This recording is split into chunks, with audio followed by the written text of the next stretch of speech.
Good morning to our audience in Germany and good afternoon to our panelists who are all living in Asia, and a very warm welcome to the second day and the third session of the conference, The Pandemic and Global Democracy. If you're joining today, we have interpretation channels for you. You can follow on the English, German or Spanish channel. The discussion will be on the English channel in the original version, as our speakers all speak English. My name is Christine Meisler, and I'm a policy advisor for civil society space at an NGO here in Berlin called Brot für die Welt. And we are also a civil society funder based in Berlin.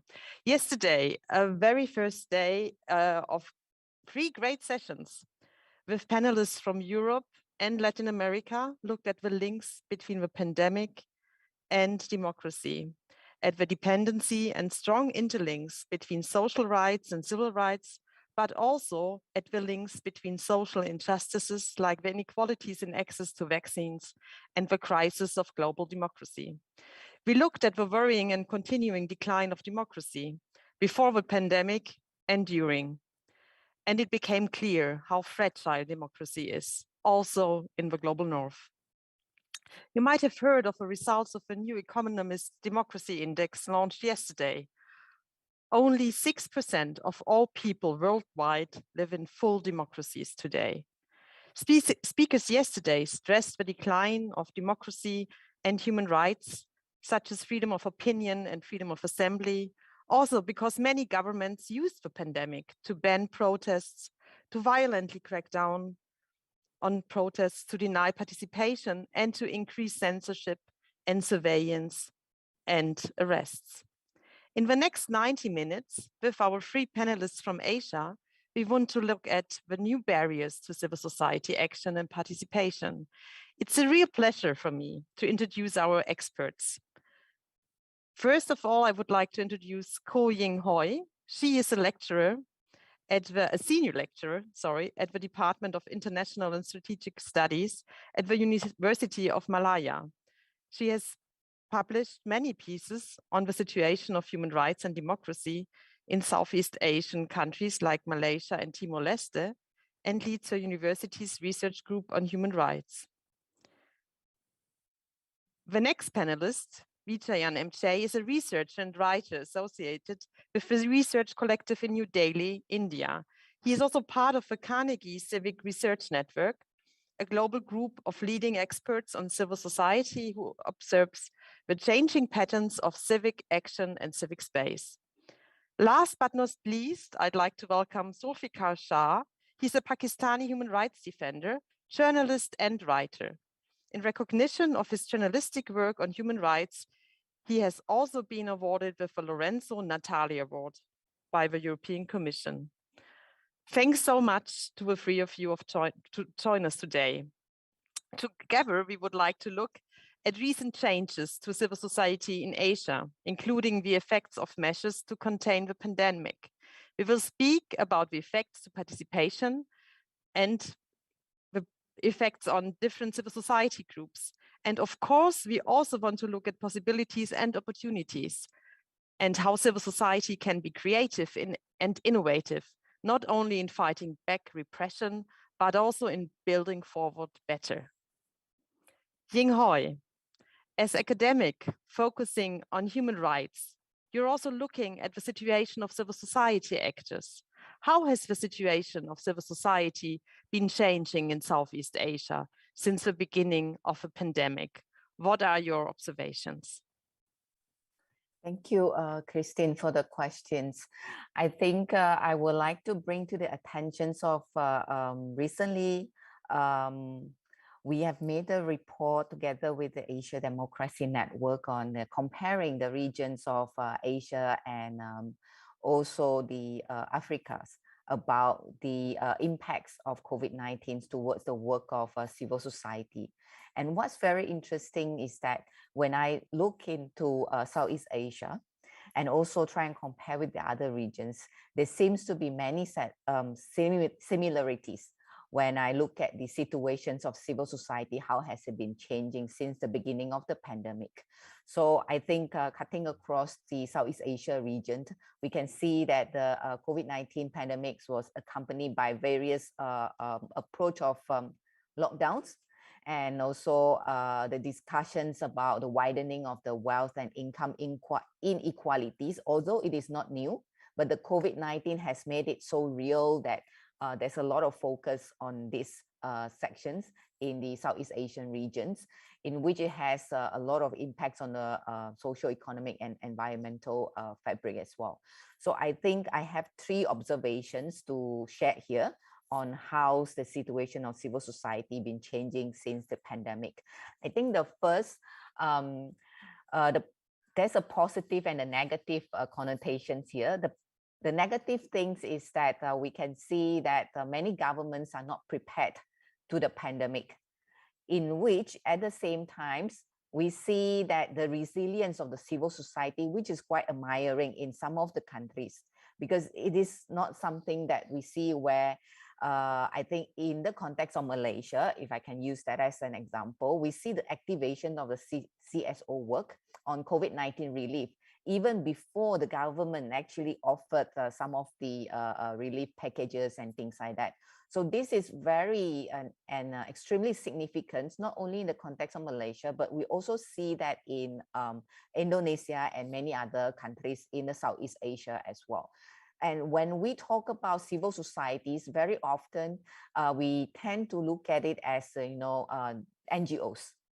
But during the pandemic, I think we start to see that the community work has been activated, in which they offer a lot of relief packages to all the communities at the very local and the grassroots level.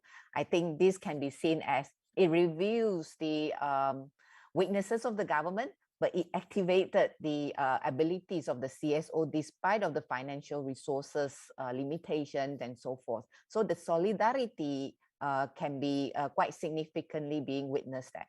And the second observation is that the protest trend. I think Christine, just now you mentioned a little bit on this protest, in which I think in the Southeast Asia context, protest is not something that is being well accepted in some of the countries. So we see big protests in Myanmar, which is still ongoing. We also see the eruptions of protests in Thailand and Malaysia as well because of the COVID. So in Malaysia, especially when we talk about protests, it is not something that, especially in the time of COVID, there's a lot of discussions about, the balance about freedom of movements and the health concern. So I think that is quite interesting that again, I will bring to the attention on my first points that the COVID-19 really reveals some of the discrepancies from the governments, that people are even more acceptance to the protest because they really see, especially marginalized groups are not being well protected. And the third point, very briefly, is about the restriction on the civic space, which is quite significant, in which we see most of the, especially in the authoritarian countries, such as Cambodia and well, in Malaysia to some extent as well, been using the different legislations under the name of COVID-19 to restrict the civic space, including the protests that we mentioned just now. Thank you. Thank you so much. Allow me a follow-up question. You mentioned that civil society came in when the state failed to deliver and did a lot of social service work and gave humanitarian assistance. There are some observations saying that this is also can have a negative effect on civil society because they cannot do their other important work, like the watchdog work, the human rights work, and it's in a way also depoliticizing and weakening civil society. What is your opinion on this? I think there are 2 ways of looking at it, because I think now we were talking about pandemic, but now we're talking about endemic. So I think if when we talk about the civil society's work, of course, the civil society definition itself is extremely broad. But very often when we talk about human rights, civil societies group, we hardly include the communities as well, the communities groups and so forth, but they fall under the categories of civil societies. I think the definitions of how we look at NGOs that working towards human rights and democracies, definitely in these times of COVID-19, deserve a little bit more expansions to include people, especially the groups that, while they do not say, I fight for human rights or they do human rights program, but their basic of it is all about human rights. Human rights definition itself is so broad. And I see the COVID-19 has managed to open up that kind of space that does not restrict these human rights, whereby in the context of Southeast Asia can be quite sensitive, where human rights is always equal to civil and political rights and being seen as, this is a Western concept and things like that. But we now know that the economic, social, and cultural rights are extremely important to be integrated and combined together. I think that's my view. Thank you very much. That's really an interesting addition as well, how the pandemic is widening or can widen the acceptance for human rights as well, including social and economic and cultural rights, and also the widening of the definition basically of human rights defenders, including the communities, which don't see themselves perhaps as human rights defenders, but do in a way also human rights work. And this brings us directly to Zulfikar, who is a human rights defender himself, working with human rights defenders in Pakistan. Zulfikar, do you agree to Ying's analysis? Do you see parallels in Pakistan? How has the situation of the human rights defenders there been affected by the pandemic? Well, I think there are obviously certain similarities, but at the same time also there are some distinctions when you compare it with two countries to like Pakistan. So I would really like to draw attention that we have to see this entire debate within a broader picture. And when I say broader picture, then I mean that civil society globally, but particularly if we look at in case of the Pakistan that was already under attack few years before the pandemic. And in case of more specific in Pakistan, it started in 2016 when the government came up with several restrictive policy frameworks in the name of the regulation of the NGOs. And as a result of this, in 2018, some 20 to 19 international organizations, including the ActionAid, had to leave the country, close down their operations. And many of the national civil society organizations had to close down their offices, or otherwise their financial lifeline was stopped in the name of this so-called registration with economic affairs division. At the same time, the other trend was an attack against the human rights defenders. So a lot of the intimidation, harassment, arrests, enforced disappearances, this was simultaneously going on since 2016. So while these two trends were already going on, then we had this pandemic, very unprecedented pandemic. And one of the expectations was while this whole thing was unfolding, that the states and the governments all over the world, but more specifically in countries like Pakistan, would revisit their own policies, because this was the time where we thought that governments alone cannot tackle this pandemic. So they would bring the civil society in their fold and work together to tackle this situation. But to be very honest, and unfortunately, that didn't happen.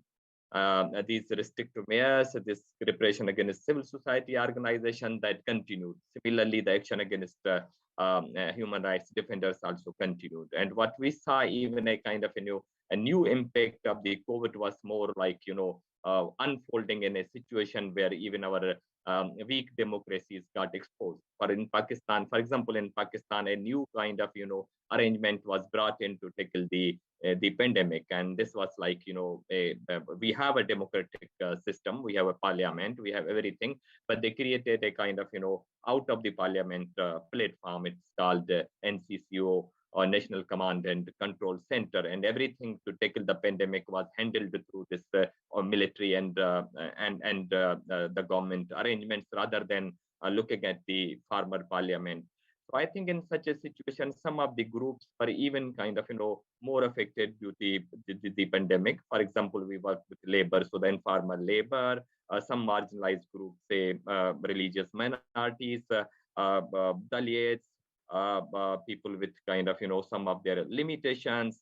So I think all these groups, women's groups, they were kind of more affected by the pandemic.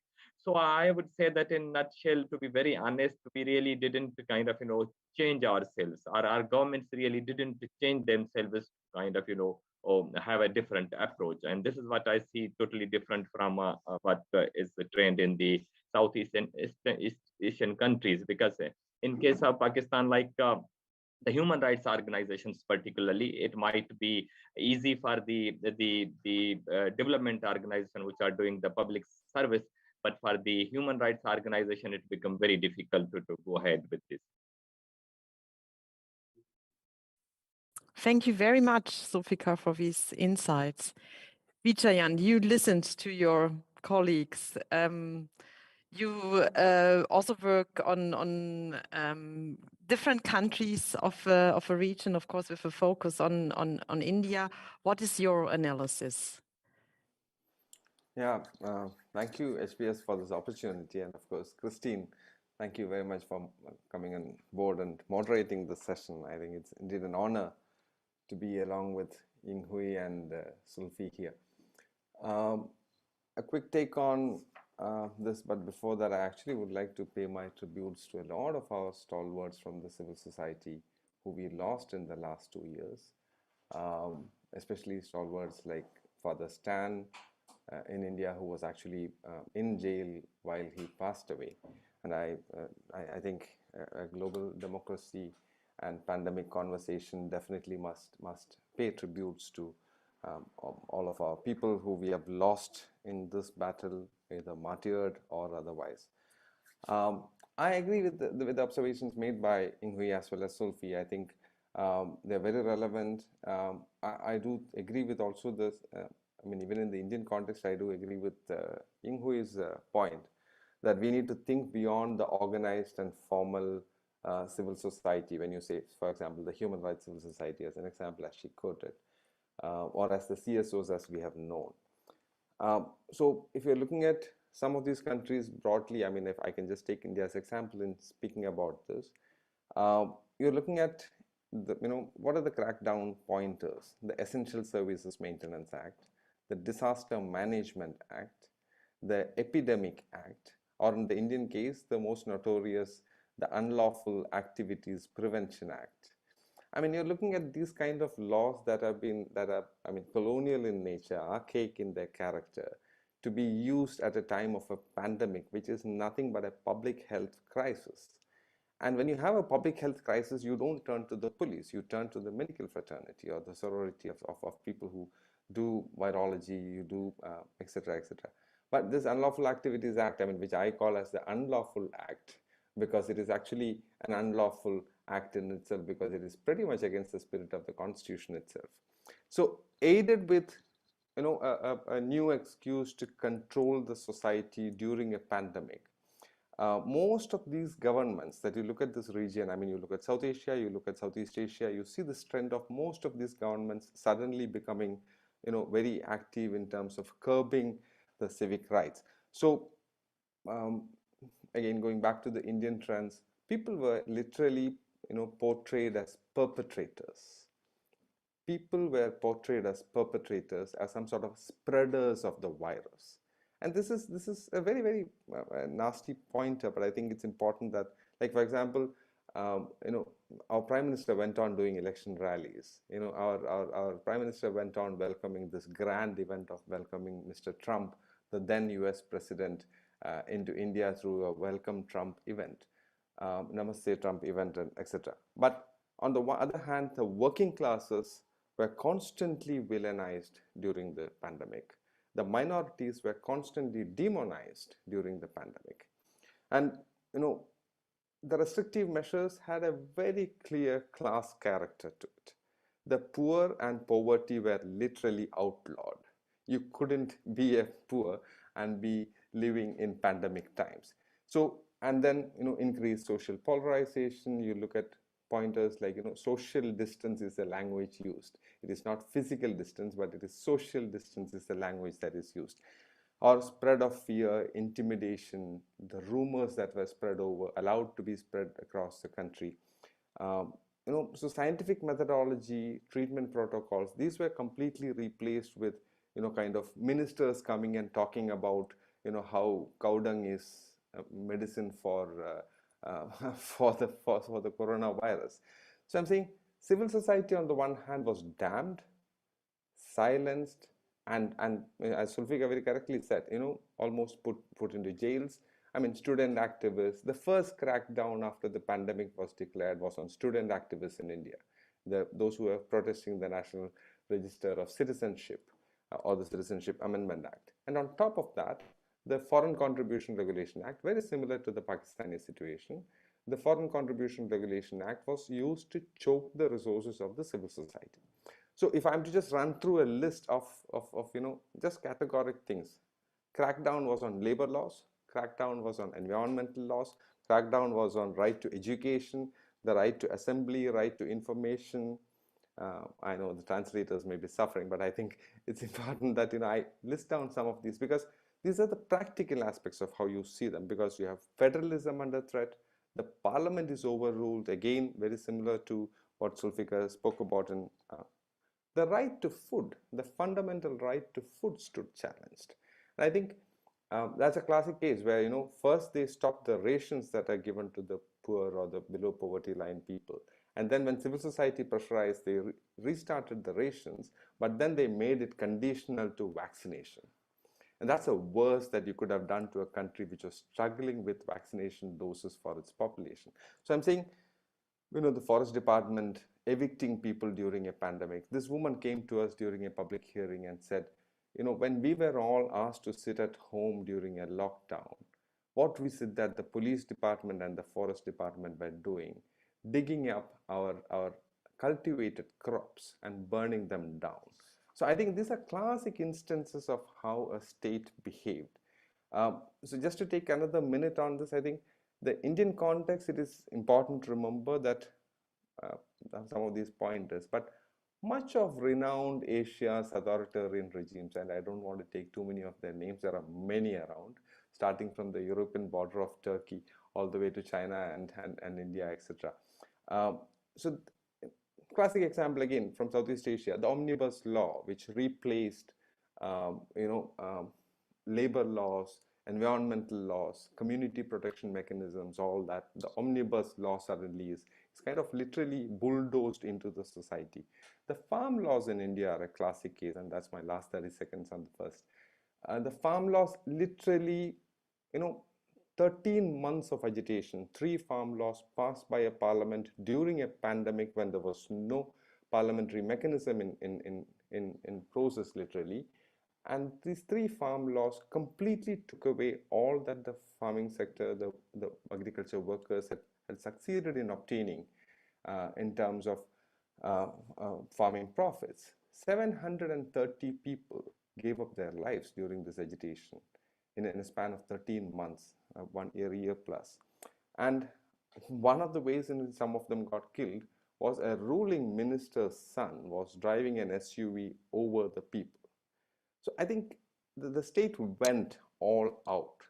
One, it was inactive to help on medical terms, and on the other, it did not miss out on any opportunity to crack down on people. So this is the new authoritarian, state that is armed with a pandemic, so to speak, in mind. Thank you. Yeah, thanks so much for your insights and also for linking the different dimensions. And I think it's really coming clear that this is such a multiple crisis, not only a health crisis. And as well, Sulfika and Vitan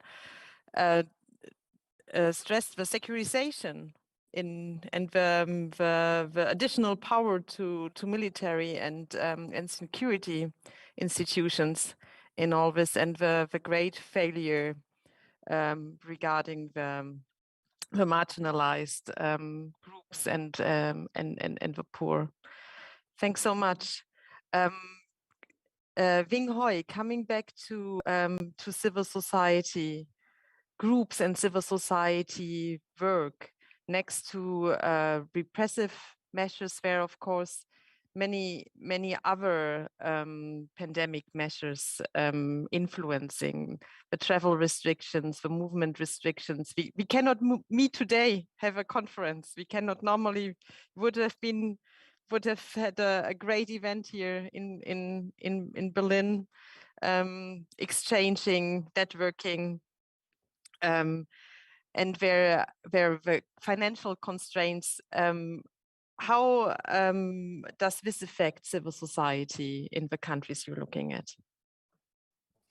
Yeah, I must say that during the COVID-19, if I look at the civil society groups here in the Southeast Asia, zooming into Malaysia specifically, grant is one of the main issues that a lot of groups are facing, as in the apart from the competitions to actually secure funding to support their work. But the other thing is also that the limitations of grants that are beyond the lens of the COVID-19, because the focus is mainly on the COVID-19. So some of the groups that might not have the main focus looking at specifically only COVID-19 might suffer a little bit. So they have to change basically everything of what the agenda that they have to fit into the funders' priorities that is under the lens of COVID-19. So I must say that impose a quite huge challenge on the practical side for most of the civil societies groups, because for instance in Malaysia we continue to have in fact the issues of death in custody, for instance, is quite worrying and is increasing. However, the grants that going into this field might have impacted because there's a lot of shifting of the focus to the COVID-19 related. So unless it is, they have to change it to, you know, perhaps the situation in the prison, that kind of thing. But however, I must say in the practical side, they do really suffer a bit from that.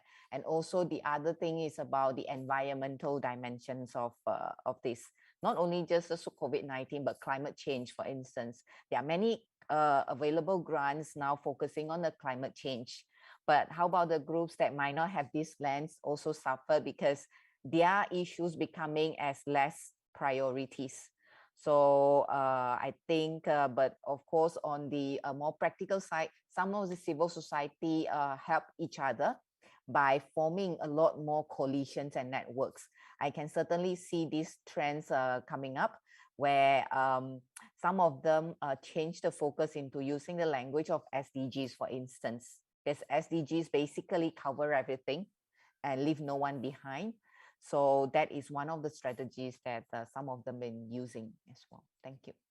Okay, and as you address donors now, what would be your recommendations to donors? You were quite critical and indicating the negative effects of their agenda setting. What would be your recommendations towards donors? I think perhaps more versatile and varieties of, I think, of course, understanding the context is very important. I mean, Southeast Asia, we have 11 countries, but each country is different. I'm sure in South Asia, it will be the same, you know, different countries, different contexts, different needs. Some COVID-19 impacts them in a different way. And some civil society can be more active in certain issues, but not in the other issues in that context. So I think the flexibility, if it can be, to be given to the civil society, that will be something that could perhaps help, because otherwise it could actually incline into where some of the issues can be very concerning in certain countries, but it can be neglected just simply because they do not have the funding to actually being able to move around with that issues, because the attention towards that issues has decreased. The whole world is talking about COVID-19. So it can have a longer consequences to that. Zulfikar, when you look at the situation of civil society in Pakistan, do you agree? Is civil society facing similar problems also with donor standards and donor agenda setting? Well, I think this is really quite important because, as I mentioned earlier, and I really fully agree with kind of Ojian, the way he depicted the situation more similar to the South Asia, but obviously Southeast Asia has also some of the similarities, and what we see now a very growing trend of attacking the civil society. And I really don't hesitate to use the word NGOs because the problem with that is that you know that people like NGOs. It's like same people. If you just unmask NGOs, then you find the people behind NGOs. These are the grassroots activists, human rights defenders. The only difference is that these people are actually talking about the rights. So I think it has become a very difficult for right-based organizations, for human rights defenders, and with these even new restrictions. You rightly mentioned that we were operating in a global world. The only opportunity that we had got was like, of finding your peers around the world, meeting with them, having discussions, and also to kind of mobilizing the solidarity.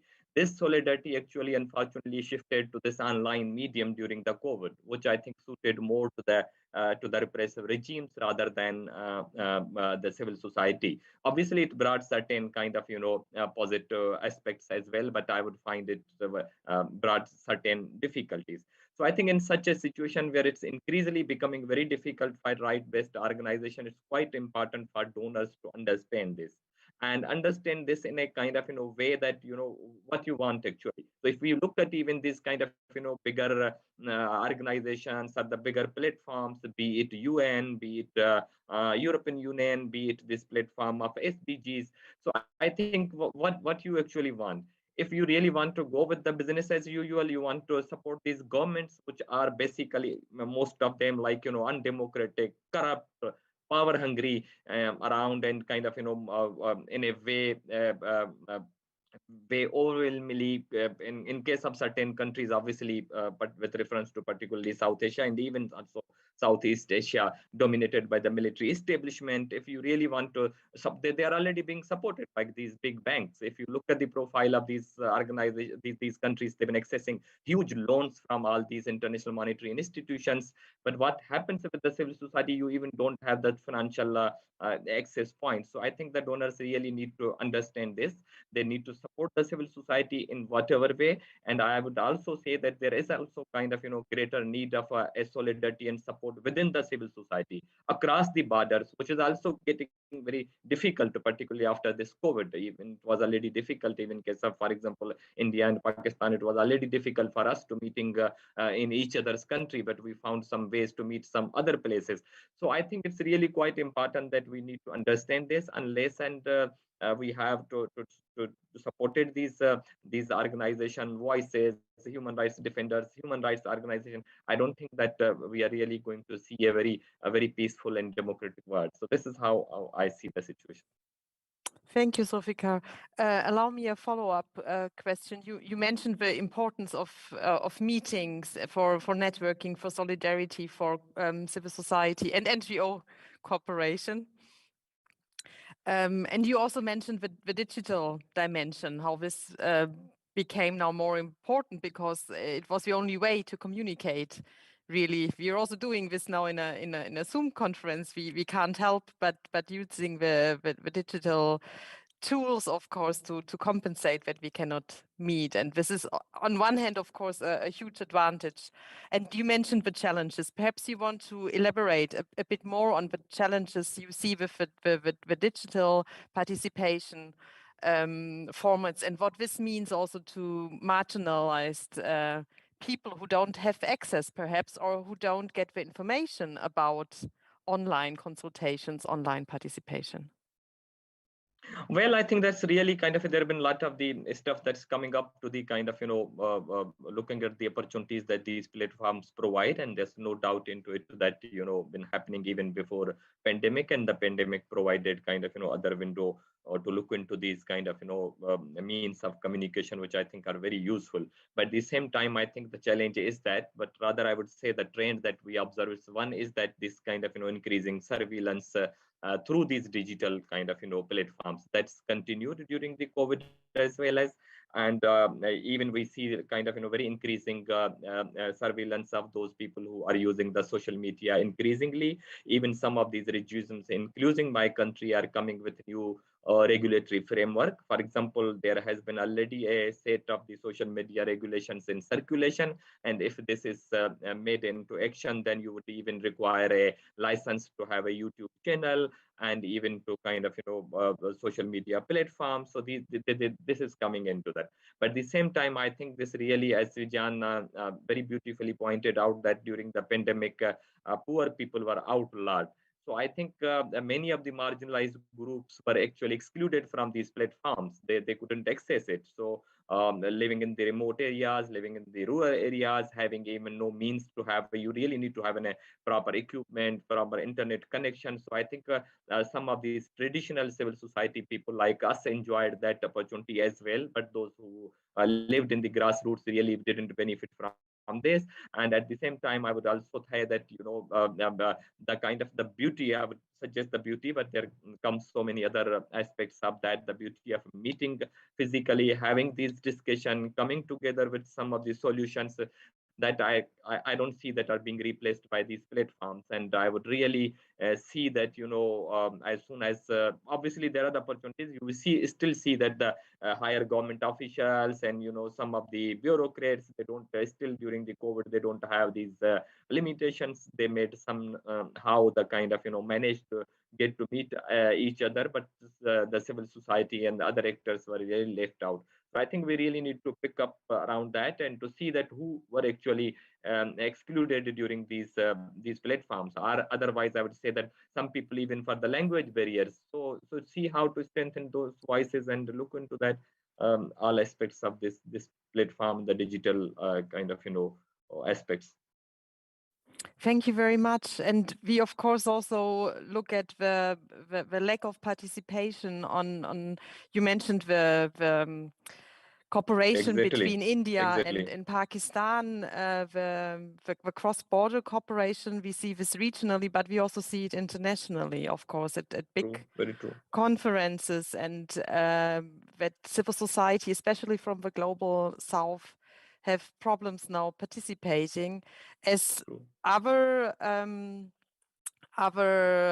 forums go on. For example, the COP26 in Glasgow, and what was quite astonishing was that it was announced to be the most inclusive COP ever to be, and then it got to be the most exclusive. And the Climate Action Network made this visible, that especially civil society from affected countries like the Pacific Islands, they were just not able, or very, very few of them were able to come to Glasgow due to the immense costs now of traveling, due to very high flight tickets, but also for the long periods they have to stay in quarantine, not only in Europe, but also when they go back to the Pacific due to the lack of vaccination, and that this is the weeks you need to stay in hotels for quarantine, that this is nothing an organization can afford. And this is, of course, a huge lack and a huge loss we see now, something that civil society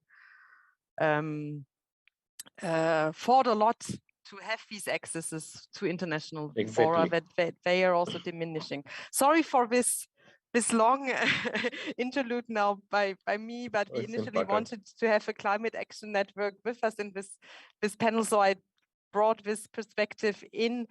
Vijayan, what is your thank you, Sulfikar. Vijayan, you also have a good overview on cross-border civil society cooperation and civil society engagement on international level. Do you have other examples how participation on regional level and on international level changed for civil society because of the pandemic? Thank you, Christine. I think I would take a slight deviation there. My response would be one, on the transnational question and the solidarity question, I think the civil society, there has not been any recent time when the civil society collaborations, solidarity, alliances have suffered so much, especially, you know, post a World Social Forum kind of new kind of you know, evaporation of energies of a certain kind, but also new alliances and solidarities that got built in that process. All those kind of processes almost came to a standstill. But on the other hand, I think it's also important for us to analyze what different countries and their civil societies attempted and what is actually new in that, which is where I think my analysis comes in from. Despite the loss of, you know, ability to participate in international events, I mean, I'm part of the Pakistan India People's Forum for Peace and Democracy. Zulfi, myself, many of us are part of that. I've been the officiating General Secretary in India. We have not been able to have a joint meeting or a conference in the last very many years now. And but one is the authoritarian regimes, and who are always happy to create the war hysteria on the one hand, and on the other, the virus. So the cumulative impact of the virus, as well as the two, I mean, if I may call it the two infections, one is the COVID infection and the other is the authoritarian infection that is gripping many of our states. So I think that impact on the civil society is quite deep, quite dense, and it has made its very serious repercussions. And for example, if you look at the formal civil society in this instance, or the institutional civil society, if I may call it, there is a silence, and that silence is frightening, because that silence is from those big institutions who could afford to, as Zulfikar said, you know, work from home, you know, do online meetings and then shift to that mode of comfortable, like any other private sector or corporate sector would do.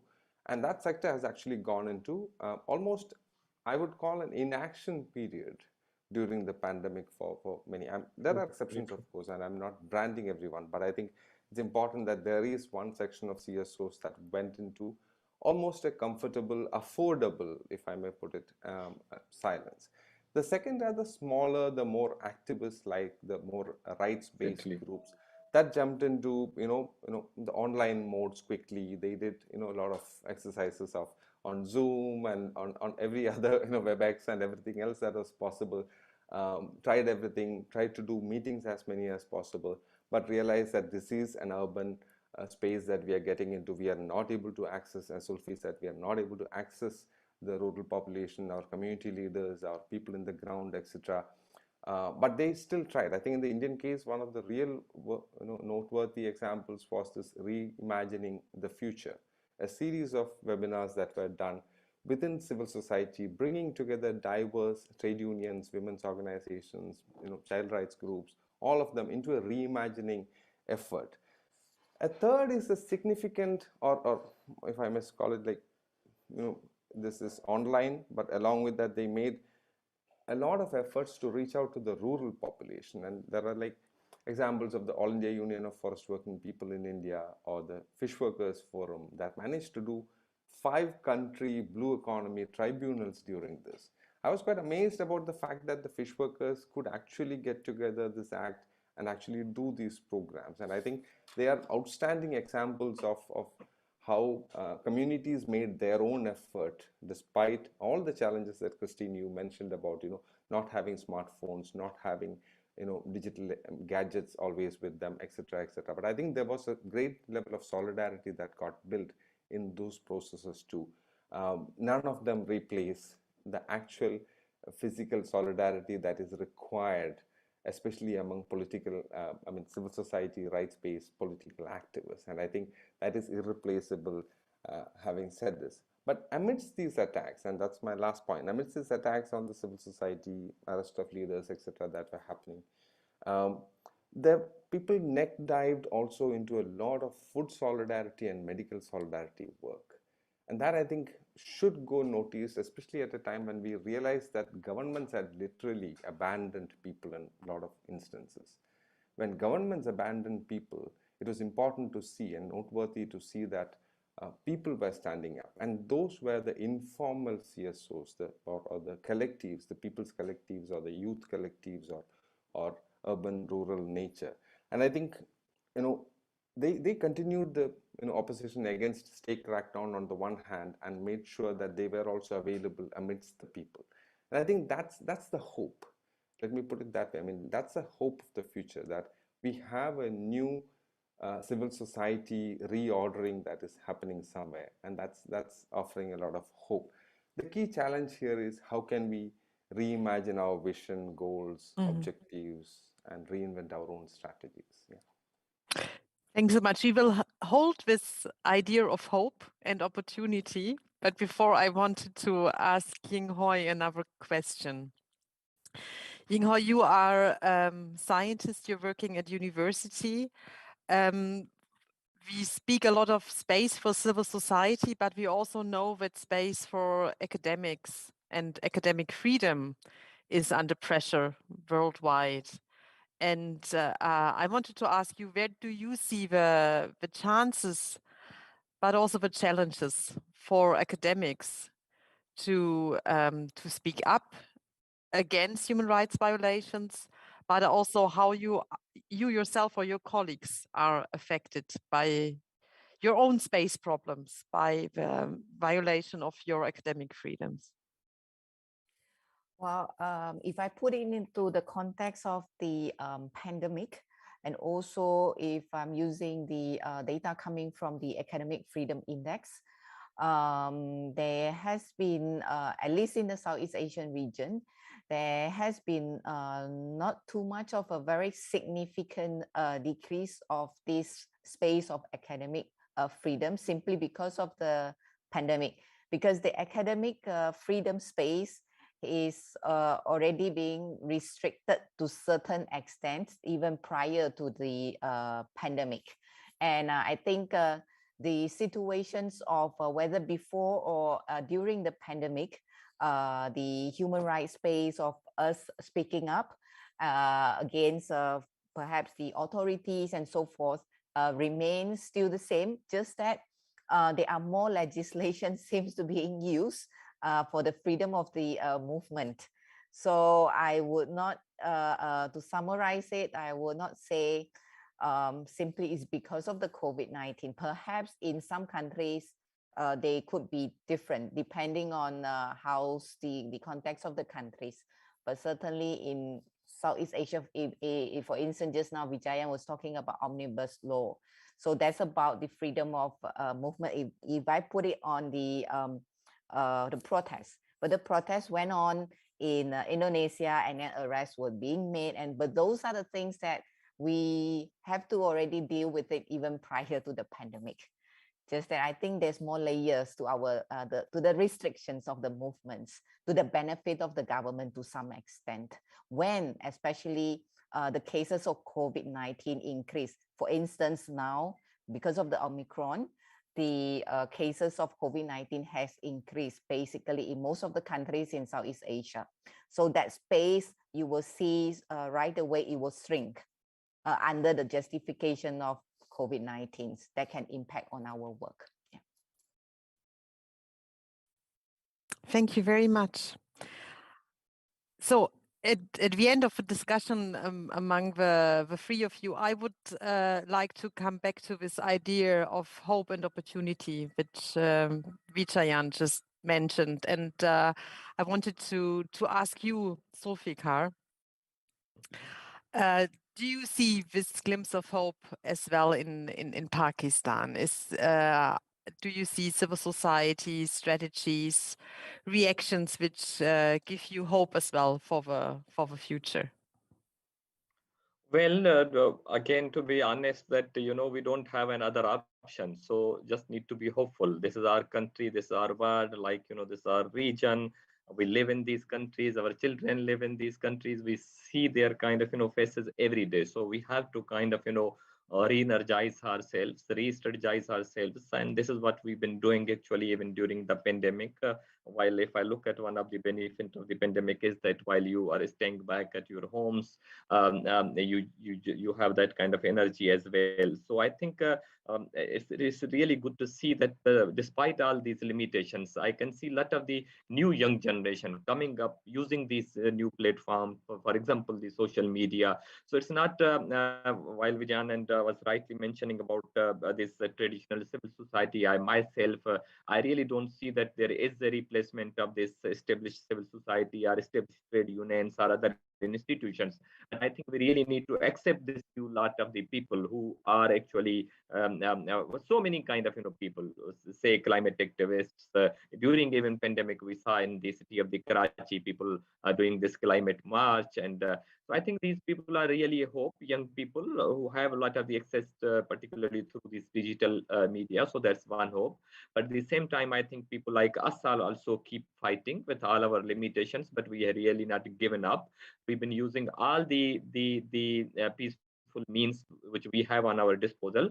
In case of the Pakistan, I was mentioning all these regulations that the government is bringing against NGOs. We have gone into the courts against these NGOs. Even on the last week, we had a very successful court verdict in the province of Sindh, where the Sindh High Court declared this the 2013 policy of the government of Pakistan to ask the NGOs to have a registration for foreign contribution illegal. So I think we've been using all these legal methods and even the solidarity what we have, new coalitions. But I think what we really need to look into that how these kind of people have a particularly the authorities and even the political elite. I would say it's not only the military establishment that's a challenge, but the political elite, which is rather a kind of corrupt elite. They have immense amidst this the whole money during this they set aside all these regulatory kind of requirement, and there was a billions of the funds, because which one of the dynamics I wanted to highlight is that it's not only that the civil society is affected in one way, but the whole development sector. So the funds and the money that was kept for the development work was diverted to the health crisis, which required obviously these funds. But the way this money was spent actually without any accountability, without any check and balance. So I think some of people are challenging this, asking more transparency that what happened during the pandemic, and to open up it for the accountability and look into that what were the actions, what were the no actions. So I think all these are the issues, and we really, I'm really not the kind of the person who would say that we have given up, and we really built upon these all the opportunities, and we still believe that there is a huge kind of opportunity to just to reconnect after the COVID, which will have left so many lessons for us to learn and then build upon. So I really look forward to regaining, reconnecting with all of you, with all of us, and see that how it comes. Thank you. Bichayan, where do you see the opportunities? Where can civil society evolve, and where can we counter, how you said it, the infection of authoritarianism? And also to, I think, what is really important for many civil society actors to be active in these multiple crises of conflicts, of violence, of climate change. Where do you see room to evolve and initiatives which give you the hope that we are able to build back forward and better? That's a life-taking question. Thank you for that. I think it's stunning in itself. How can we be more relevant and less predictable? Probably would be my counter question to that, because I think there are amazing ways in which the civil society has turned around things. If revolutions turned the world at one point of time, the civil society took on from there. And I think that's the real that's a point of where you start the optimism, because every authoritarian regime, every fascist regime has come to an end. They have ceased to exist. And I think we are pretty optimistic in terms of the battle. We are repeatedly going to jails. I mean, many of our friends are in the queue. But at the same time, I think that battle is very important. But if you look at the pandemic context, I would say the 5 principles that became the casualties of the pandemic. One is truth. Second is accountability. The third is democracy itself, because as I said, whether parliaments were subversed or whatever. Fourth is justice, and fifth is human dignity and rights. So this battle, in that essence, has to be for regaining, building back. And when you say build back better, I think it is to build back on every element of that. So considering that, the progressive political evolution was halted due to the pandemic, or like Ying said, some of these are pre-pandemic features too. Authoritarians were effectively and cleverly using the pandemic. Then how can we build back on these core values? One of the efforts, and I'll stick to actually speaking as a practitioner now on the question of what we have been trying to do. We have embarked on a journey which we hope will be life-altering for the Indian civic action to build back better. One is we have basically looked at COVID itself and said, at a time when governments have refused to investigate or inquire into what happened to the people, let us make sure that people take on the task of inquiry and investigation. We have started forming these public inquiry committees where people are looking at 3 main broad idioms of death, debt, and distress. Basically making sure that, these 3 fundamental principles of, these 3 structure frames of death, debt, and distress, between them covering the whole lot of issues where governments, abandon people or attack people conveniently, are investigated upon by the people. And so building back means building back on by the people, for the people, of the people. And I think that's an effective engagement that will also be to find out the truth from people's perspective. The governments and judiciary has not initiated any inquiry. I mean, Indian states, if you look at the statistics, they are ridiculous. I mean, Gujarat state still, if you go to the website of the Gujarat state, this is where from our, our infamous Prime Minister comes from. The website talks about 10,000 odd people died during the COVID pandemic. And the Gujarat government made a submission in the Supreme Court of India saying that they've already compensated for more than 58,000 people who have died for COVID.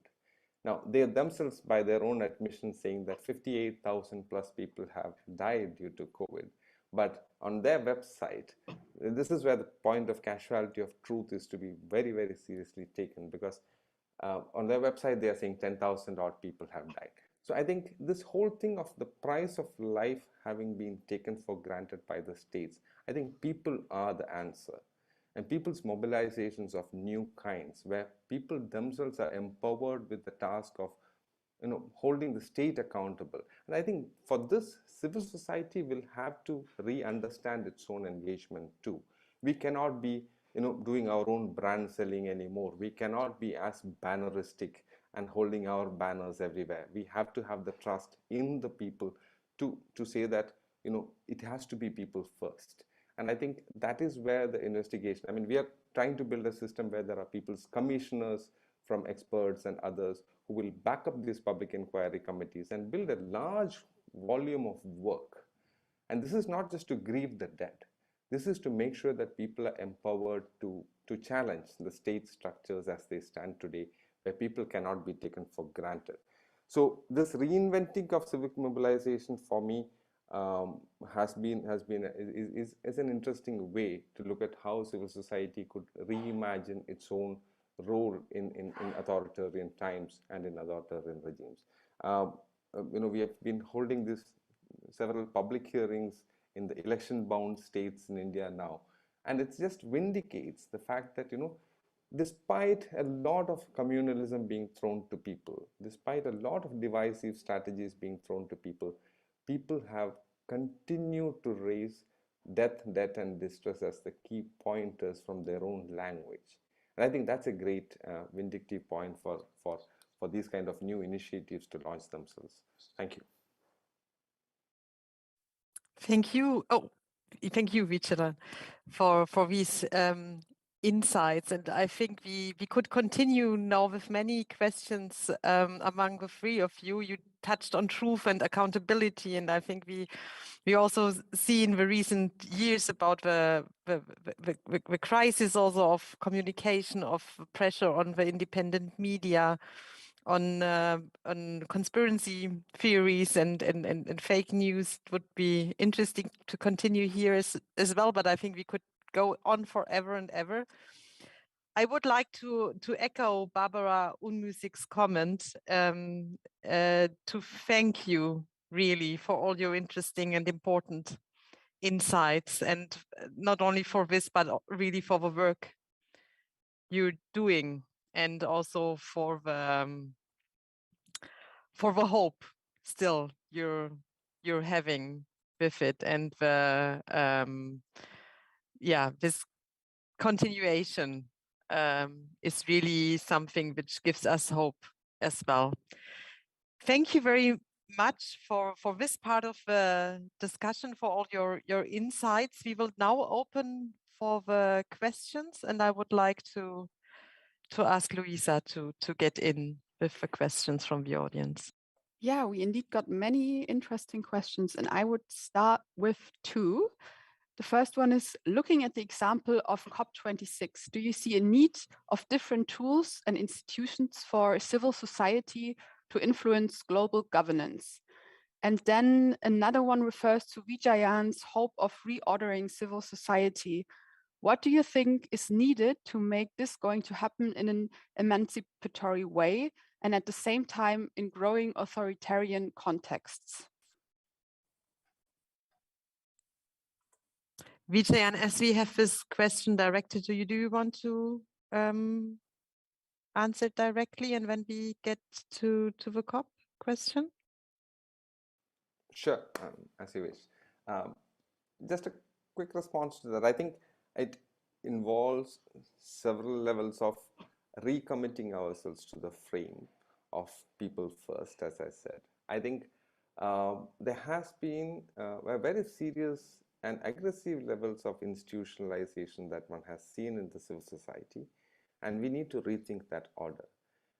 I remember days when support and donor partner relationships were almost on the basis of fundamentals of trust and political commitment than frameworks of project-based implementation. I think these governments that are able to predict where to put the civil society in are actually giving us an opportunity and a challenge.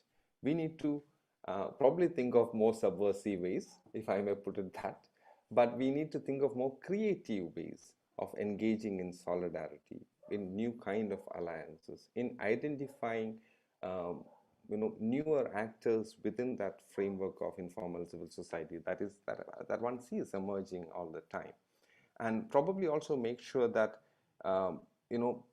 new creative ventures, new creative ways of social mobilization are constantly encouraged through our multiple engagements. I don't see any other way this can work, because this is we are in a fix. As Zulfikar said, we are here to stay. We have to fight this. We have to survive. We have to exist, and we have to resist. And if Earth has to be protected, we have to resist. There is no other option. There is no advocacy option there. We have to resist. And it is because of the communities, the indigenous peoples whose resistance that has made that possible. So I think that is the acknowledgement part, and the transformation part, I would say, has to be reimaginative.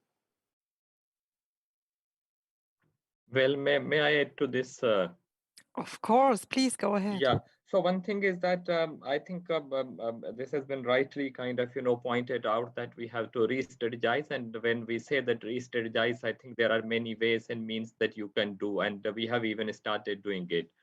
So you need what we've been doing, but just like to kind of re-energizing in a way that you need to have a coalition building. So some of the efforts that are taking place here in Pakistan as well, that not to looking at a civil society just an NGOs, but to bring in, say, trade unions, lawyers organizations, doctors organization, some of the professional organizations, and I would really like to some of the civil society people here in the panel to look into this whole kind of example of the Sudan, where this organization, which is actually fighting back against the military establishment, is not a political party, but it's the professional association of the Sudan, which is composition of all these professional organizations. So I think we really need to have that kind of a broader alliance building in our countries.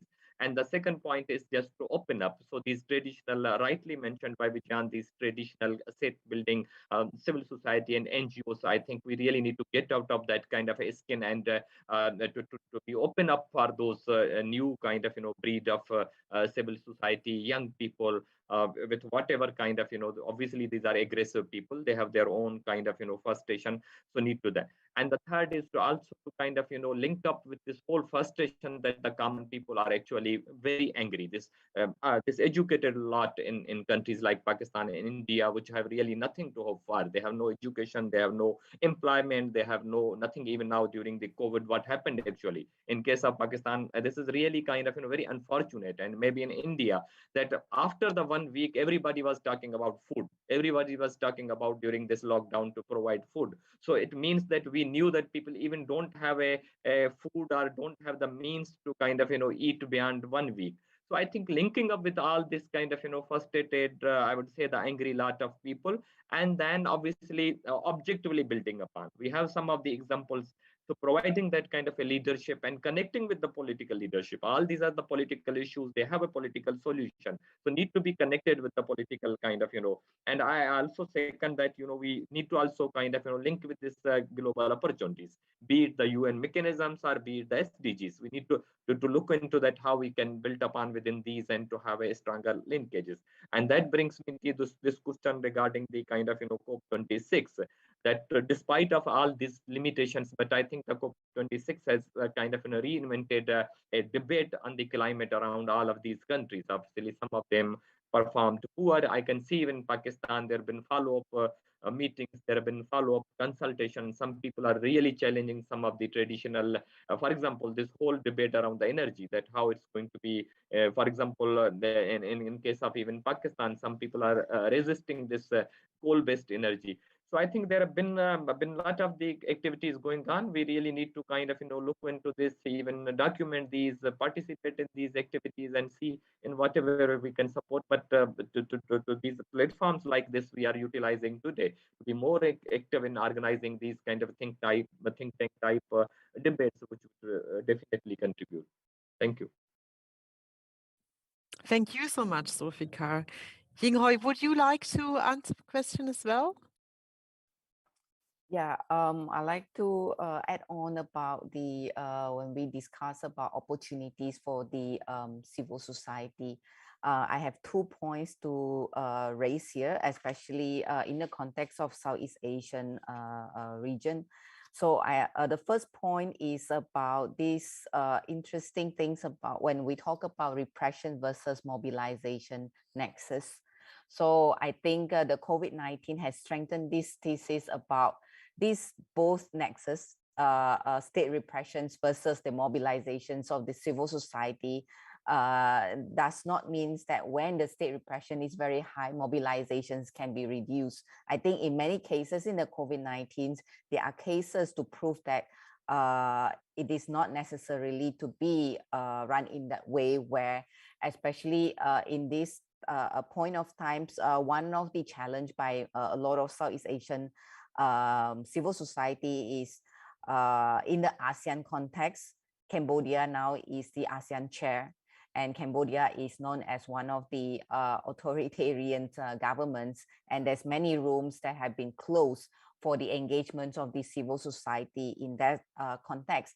Nevertheless, what's interesting is that it doesn't really stop the mobilizations of the civil societies organizations outside of that horizon. Meaning, while there can be huge repression within the Cambodia, for instance, there can be mobilizations coming from the other part of the Southeast Asian countries, in which just now I think Vijayan and Zulfikar was talking about the transnational dimensions of it, in which it still works somehow in that. And my second point is about the COVID-19 also provide the open up this discourse, which is not new, but have been always being neglected. That is the importance of this good governance. We always harp on this terminology of human rights democracy, but really the principles of good governance reveals that there's a weakness here, that there's no good governance being practiced in most of the countries. Not only in Southeast Asia region, but in some other region, including I think in South Asia, as I listened to both the other two panels as well.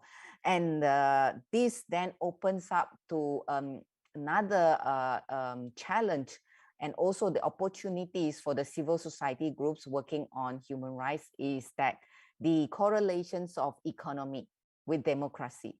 Now that we know bread and butter is a real issue, especially in COVID-19, that, you know, if you use the language of just human rights, about your political rights and so forth, but by not thinking about how about feeding the families, that will then straight away bring down your campaigns on human rights and democracies. Then I think COVID-19 served as one of the opportunities for the civil society groups to actually to be mindful that economy is really important, and this is actively being used by many countries, including in Southeast Asia, especially when we have Singapore and Brunei as the two most, the richest countries, but yet they are not necessarily to be democratic. But there are many attentions being put on that, you know, they can cope with the COVID-19 better. So this is really a huge challenge for civil society, yet it is an opportunity because the room has been open for that discussion. Thank you. Excellent. Thank you very much. Vijayan, would you like to comment on the different tools of global governance, which was asked in the question regarding COP?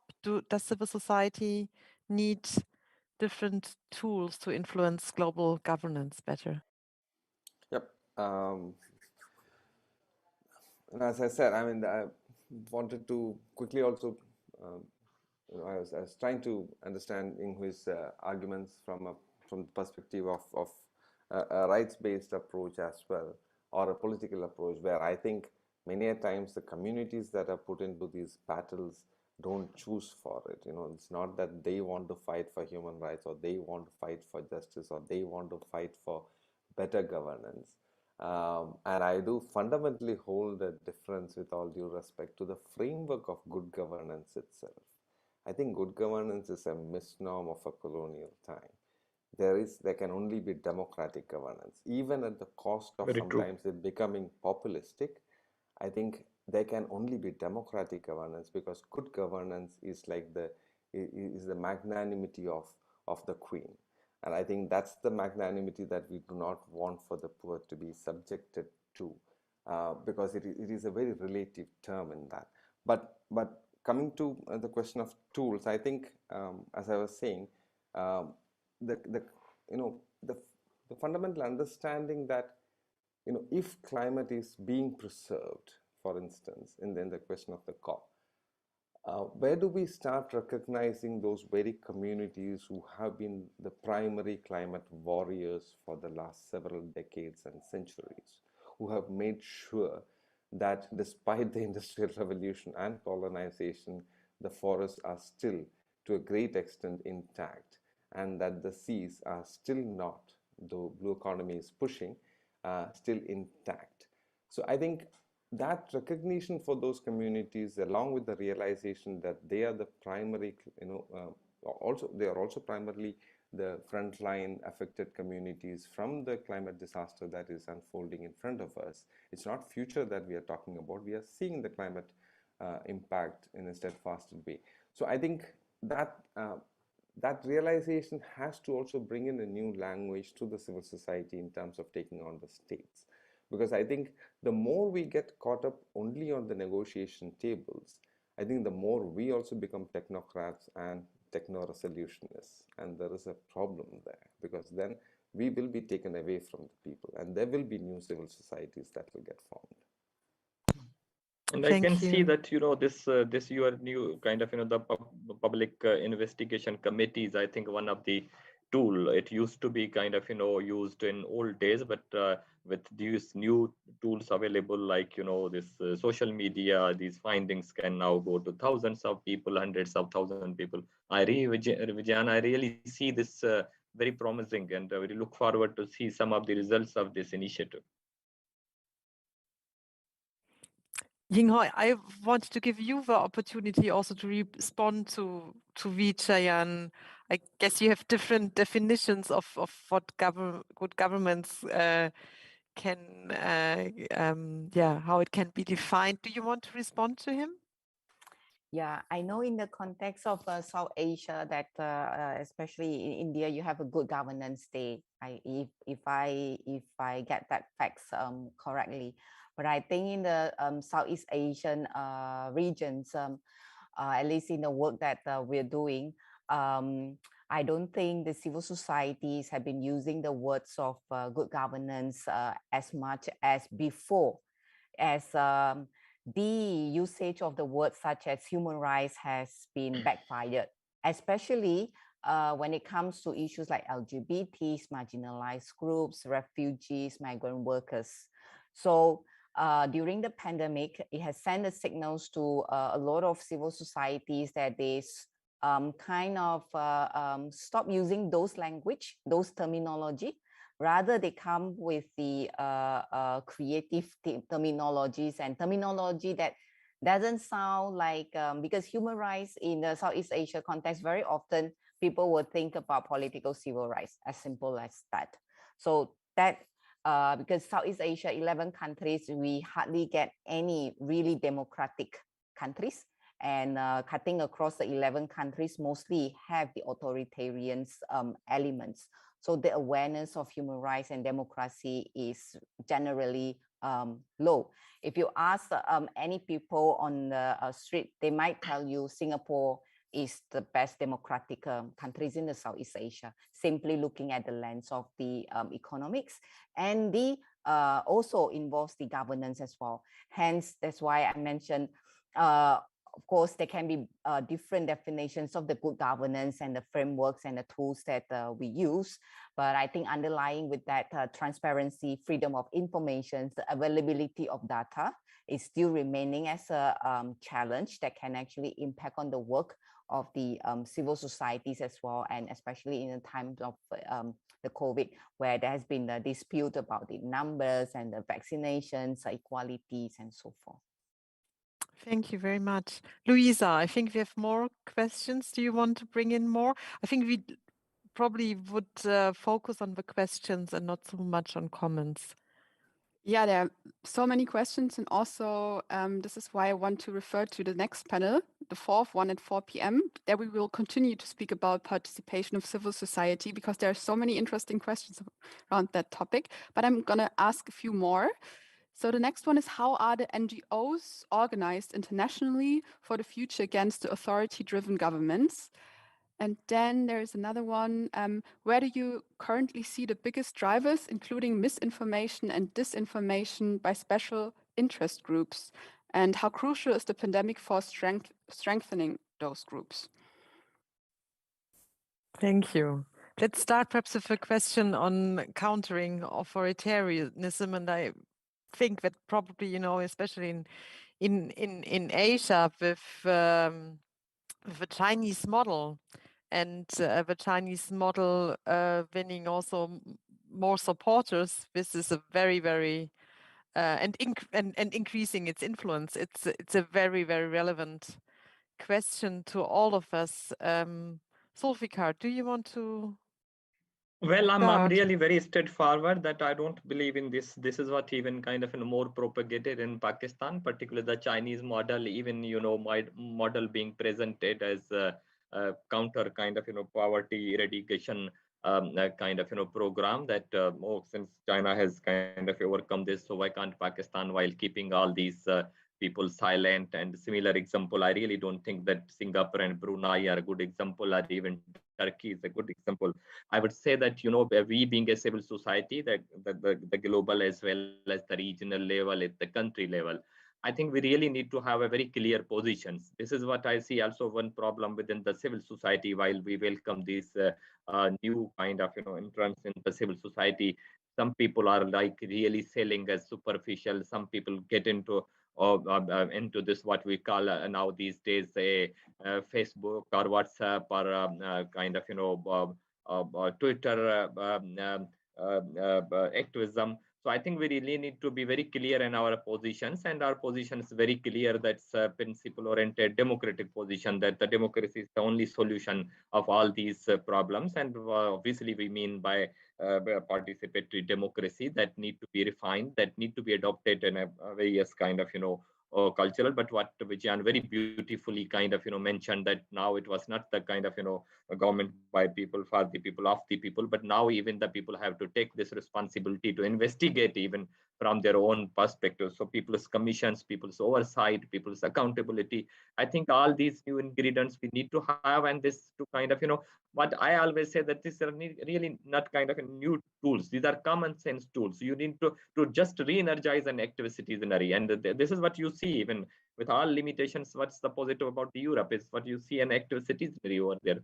So I really look forward that kind of a model, and I still look forward. Even we've been debating today more like specifically South Asia and Southeast Asia, but we really need to also look into that, the cooperation between the civil society from the global South and with the North, particularly with Europe, how it been like failing or not failing during the pandemic. So I think some of our own scrutiny is also very important, but we will continue to kind of to reinvestigate, re-energized, and reimagine what Vijayan says. So look forward to working together with all you. Thank you, Zulfikar. Vijayan, would you like to come in as well? How can we fight back? All right, I think much has been said in terms of some of the ideas, but I think the NGO or the civil society role in countering authoritarianism, I think the key words, as I was saying earlier, to some extent, solidarity, alliances, solidarity and alliances both are very, very key to this. But trust and political commitment and confidence in each other is also an important part of this. I think we need to go back to some blackboard out there where we go back and say that we have to build back those trusts. We cannot things are the real work amidst people. I mean, the real challenge is to be amidst people, and the real work amidst people has to be based on compassion. I mean, also but political solidarity. So I think that's one of the pointers here. I was more keen to take on the second part of it, which is the misinformation by the Please Western go interest ahead. group. The misinformation by the Western interest group. I think this is now an open war. And I am among the people who believe that there is no right and left in the prism. There is the conservative, the dogmatic, the repressive side to the world, and then there is the progressive side to the world. And I think if the push is to take us back by decades and generations into era where rumors and panic and everything, be it COVID, be it something else, will rule our days, we have to fight back, and there is no other way but to fight back those. And I think creating more, let me say, weaponry on our side, from social media engagements to actual public engagements to be amidst people, I think that's where the real challenge is, and I think that is the call forward. So within that, I would say, we'll have to reimagine our strategies, but we will also have to build collaborations, alliances, provide solidarity. But the three key words here are survive, exist, and resist. Because we will have to survive, be it the pandemic, be it the authoritarian regimes, we will have to survive, and we will have to continue to exist so that the crucial elements of solidarity are given, and we will have to resist in that process. So for me, the strategic three key pointers would be, let us re-strategize at a global level. We are looking at an NGO order. Let's say peace, democracy, and climate justice. Can we, all of us, imagine ourselves fitting multiplicities of our battles into these three thematic frames, or probably 4 or 5? But what I mean is that this strategy has to be coherent between many of us for us to be fighting this together. Yeah, thank you. Very true. Very true. Thank you. Luisa, do we have time for a last question? There's a follow-up question for Zulfikar. Do you mean we need a bottom-up approach to get voices and participation heard we do not have access yet? Well, I think that's the only way that, because, until, and this is, I think, beautifully Vijan also explained that this is the trust of the people. So I think to gain the trust of the people, and I think the people at the grassroots, at the bottom level are resisting. I can see in Pakistan, many people coming up against land grabbing, against coal mining, against kind of, our occupation of their resources. And I can see a lot of the kind of a demonstration, even during these COVID, the people whose livelihood were actually snatched. So I think that's coming up. But what you need to these people lack actually, I won't say that articulation, but some of the important tools which can be actually supported by activists like us who have a more access. So I think this more kind of, creating some interlinkages between these kind of grassroots activist organization, people, some people working at the mid-level, and then consolidating it to global level. We see a lot of the opportunities around global level. For example, we saw these huge campaign against big brands when workers in the countries like Pakistan, Bangladesh, India were not paid, their contracts were cancelled, while these big brands were kind of making money in the Europe. So I think I see a lot of these opportunities. We really need to consolidate. We can't kind of encompass everything in 1.5 hours, but I think hopefully some people like Vijan will write some books on these issues, but it's really come up very strongly. Thank you so much.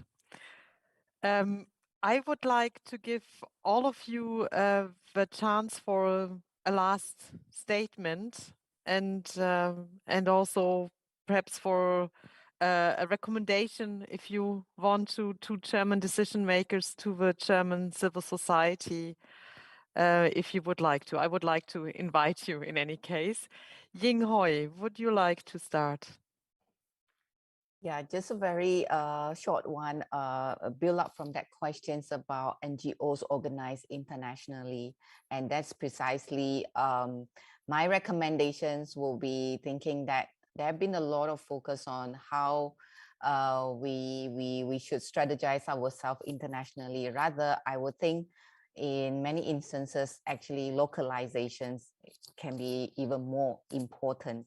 And I see that is something that is rather lacking, at least in the Southeast Asia region, that the localization is really needed to empower the people on the ground on the issues, but not dismissing that the importance of the internationalization, but it has to come together on the both strategies. Thank you.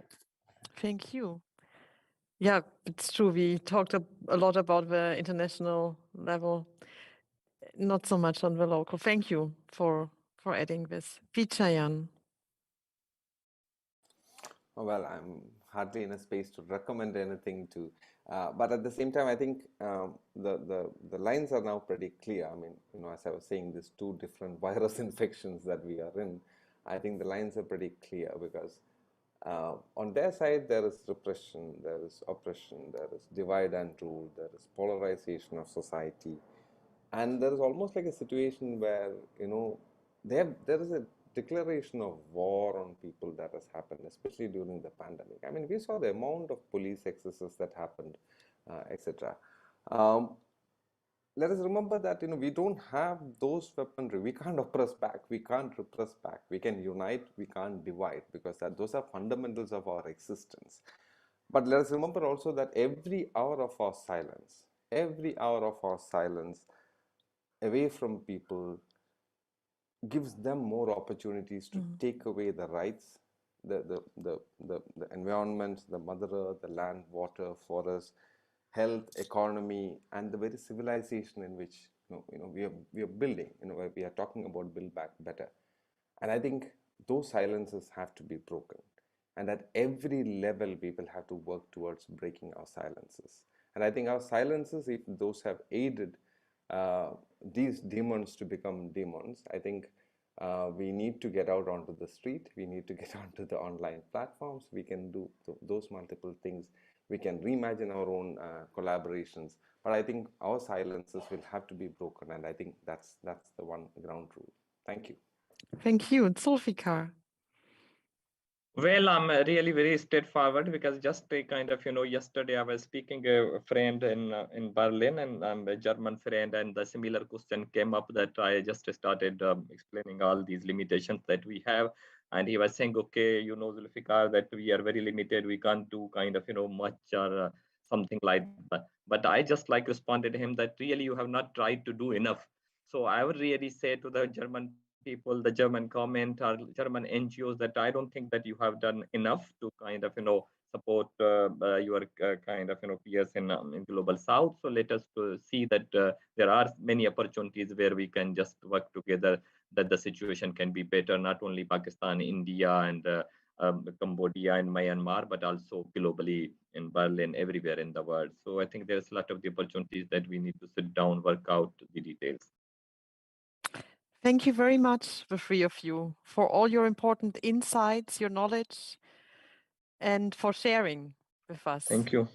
And I very much hope that we can continue discussing. I wanted to remind everybody that there is the fourth and last session this afternoon at 4 p.m. Please tune in.